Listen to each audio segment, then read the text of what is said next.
Tak ako bolo spomenuté, moje meno je Michal a ja vám dneska poviem, ako sa vyvíjajú produkty v Jimbime, hlavne na základe dát. Pracujem v Jimbime už takmer 6 rokov, pracujem na pozícii vedúceho tímu vývoja produktov z oblasti doplnkov výživy a zároveň aj jedál. Študoval som chémiu, vždycky ma bavilo sports nutrition, vždycky ma bavilo fitness a to sa pekne sklbilo tým, ako som začal pracovať v Jimbime. Čo je dôležité pri vývoji produktov sú dáta. Jedno z našich hesiel v Jimbime je data driven. To znamená, že my v Jimbime veľmi dbáme na to rozhodovať sa podľa dát a nie úplne podľa nejakých emócií alebo možno krátkodobých trendov, ale naozaj si veci podkladať dátami. Základným zdrojom dát je tzv. Business intelligence. Business intelligence je v podstate systém, kde si viete zbierať dáta, dávať si ich dokopy, nejako si ich vizualizovať. Na Business intelligence existujú rôzne tooly, dá sa to pozerať aj cez free tool, ktorý poskytuje Google, ten sa volá Looker. My v Jimbime si sledujeme dáta najmä cez GoodDatu. GoodData je len vizualizačný tool, ktorý zbiera údaje z nášho backendu, ktorý sa volá Magento. To znamená, že všetky údaje o našom e-shope, predajnosti, skladové pohyby a takmer úplne všetko je v systéme Magento a tie dáta sa vizualizujú cez GoodDatu. Tam sú rôzne dashboardy, grafy, údaje a tak ďalej. V súčasnosti okrem GoodDaty začíname používať aj Tableau. Je to niečo veľmi podobné, akorát je to efektívnejšie, lepšie, jednoduchšie sa s tým pracuje. Čo si sleduje môj tím? Najčastejšie si sledujeme vlastne vývoj predajnosti. To znamená, že sledujeme, ako sa predávajú jednotlivé produkty, ako sa vyvíjajú kategórie, ako tie predajnosti rastú v čase, klesajú, ako sa rozvíjajú. No a veľmi dôležité je si to sledovať pravidelne. To znamená, že si robiť pravidelne nejaké tabulky a z tých dát ako keby vychádzať a robiť si z toho nejaké závery. Najčastejšie sledujeme teda predajnosť, ale okrem toho sledujeme, ako sa správajú jednotlivé produkty navzájom a na základe toho sa rozhodujeme, aké produkty pridať. To znamená, že ak vidíme, že nám ide veľmi dobre nejaký produkt, tak pridáme jeho ďalšiu verziu. To znamená, že možno viete o tom, že máme príklad omega-3, máme ich 60 kapsulové, 120 kapsulové, 240 kapsulové. Všetky sa predávajú stále veľmi dobre, že tam stále priestor na rast. V súčasnosti plánujeme ďalšie verzie týchto produktov. Rovnako zaradzujeme ďalšie veľkosti práškových produktov, proteínov. Tu sú veľkosti. Takto potom zaradzujeme aj príchute. To znamená, že keď sa nám niečo veľmi dobre predáva, tak tomu pridávame stále nejakú ďalšiu príchuť.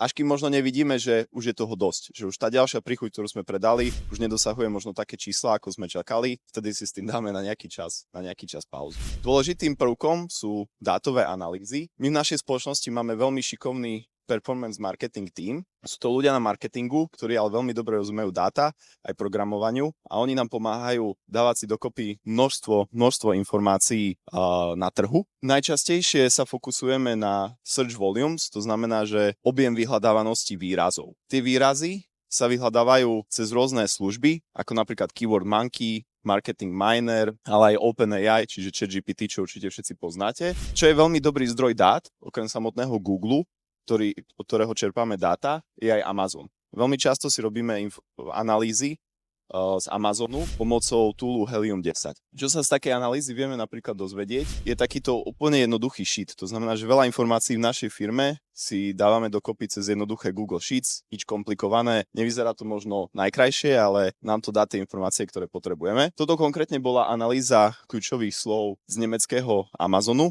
Môžete vidieť, že je tam vlastne objem vyhľadávanosti z Google Search a v jednom slupčeku je objem vyhľadávanosti zo samotného Amazonu. No a potom sme si pozerali, že ktoré z tých produktov máme, ktoré nemáme a niektoré sme časom zalistovali, napríklad Black Garlic, alebo v súčasnosti pracujeme na kapsulách s obsahom oreganového oleja. Sú to síce pomerne níž produkty, to znamená, že nie je až také populárne, ale asi keď poznáte Jimbim, tak viete, že tie základné veci už máme, proteíny, pre-workouty, BCAčka a tak ďalej. Čiže keď chceme listovať nové produkty, často ideme po takýchto viac raritnejších produktoch. Ďalším spôsobom, ako rozširujeme naše portfólio, je pohľad cez kategórie. To znamená, že si sledujeme, ako sa vyvíjajú kategórie a aký majú prínos v rámci GMV, to znamená nejakého obratu v našej spoločnosti.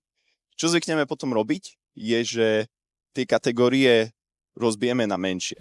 Možno keď ste pravidelným návštevníkom našej stránky, tak ste si mohli všimnúť, že ashwagandha bola kedysi samostatná malá kategória pod ostatnými doplnkami výživy. A všimli sme si to, že ashwagandha, tá kategória, veľmi dobre performuje a sú z nej veľmi pekné obraty, tak sme si povedali, že tú kategóriu vytiahneme separátne vyššie a dáme pod ňu nové podkategórie a rozbili sme to na jednozložkovú ashwagandu, KSM 66, bioashwagandu a komplexnú ashwagandu. Čo to pre nás znamenalo, je to, že sme potom potrebovali tie kategórie aj rozvinúť. To znamená, že keď sme videli to, ako sa tej kategórii darí, tak sme si povedali, že OK, rozbijeme ju na menšie a zároveň tú kategóriu posilníme a pridáme do nej ďalšie produkty. Takisto sme spravili aj kategóriu longevity, ktorá bola kedysi samostatnou malou kategóriou pod inou kategóriou. Vytiahli sme ju vyššie a dali sme pod ňu množstvo ešte podkategórií, ktoré hovoria o produktoch, ktoré pod longevity patria. A takisto sme potom potrebovali zaradiť ďalšie produkty do danej kategórie. V súčasnosti sa zaoberáme tým, že rozširovať tieto kategórie ďalej. Chceme mať vlastne veľmi, veľmi široký záber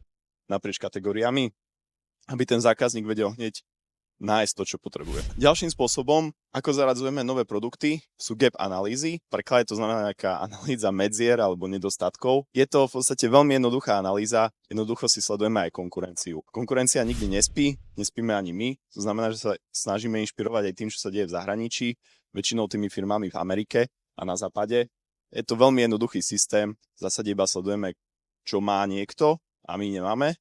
A ak nám to dáva zmysel, tak to zaradíme. Rovnako to treba robiť pravidelne, vrácať sa k tomu a doplňať.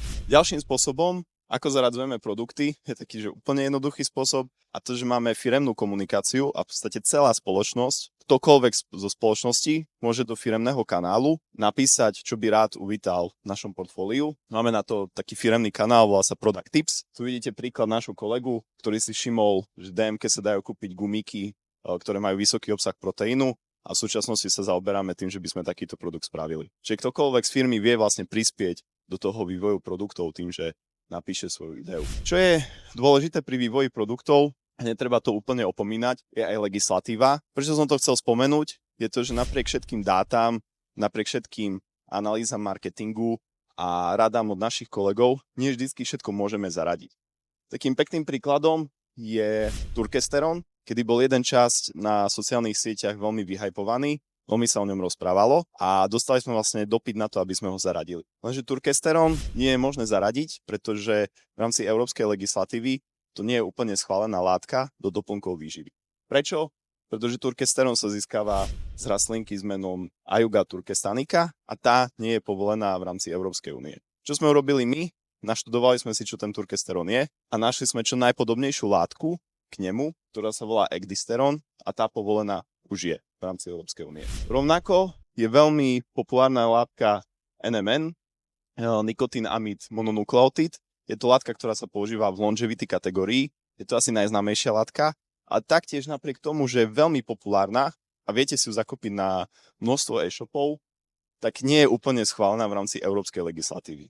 Takže sme opäť urobili to, že sme si to naštudovali a našli sme látku, ktorá sa správa v tele veľmi, veľmi identicky, nikotín-amid ribozid, a tu sme zaradili, pretože tá schválená je. Kde to má ešte potom dopad, sú tzv. Health claims a content. Legislatívou sme dosť limitovaní aj tým, čo vieme o produktoch tvrdiť. To znamená, že nemôžeme si úplne dovoliť tvrdiť, že nejaký produkt vám pomôže vyliečiť závažnú chorobu alebo niečo podobné, pretože to nie je povolené v rámci legislatívy. Existuje taký novel food katalóg, je voľne dostupný, vie si ho pozrieť ktokoľvek a tu je pekný príklad vlastne toho nikotín-amid mononukleotidu, kedy má status novel food. Čo je to vlastne ten novel food, ktorý som už tak spomínal? Je to tzv. Potravina nového typu a to je to, ak potravina nebola vo veľkej miere používaná pred 97. rokom a zároveň nikto si nepodal prihlášku na zaradenie tejto potraviny. Podanie tej prihlášky nie je také jednoduché. V priemere to trvá asi 5 rokov, kým sa tá potravina schváli. Je na tom nutné množstvo štúdií, množstvo podkladov a ani to negarantuje to, že tá potravina prejde. My si takto musíme čekovať každý trend, každý dopyt, každý výsledok tej analýzy, že nemôžeme niečo zaradiť len preto, že to je trendy. Musíme si aj skontrolovať, či je to legislatívne v poriadku a aby to bolo vlastne safe pre všetkých. Na záver by som teda len shrnul to, že dôležité si tie dáta sledovať, niekde si ich ukladať a sledovať si ich, napríklad cez nejaký business intelligence tool. Je nutné dávať hlavne na dáta, nie na pocity a nie vždycky skočiť na každý trend a treba stále myslieť aj na legislatívu, aby tie produkty boli v poriadku.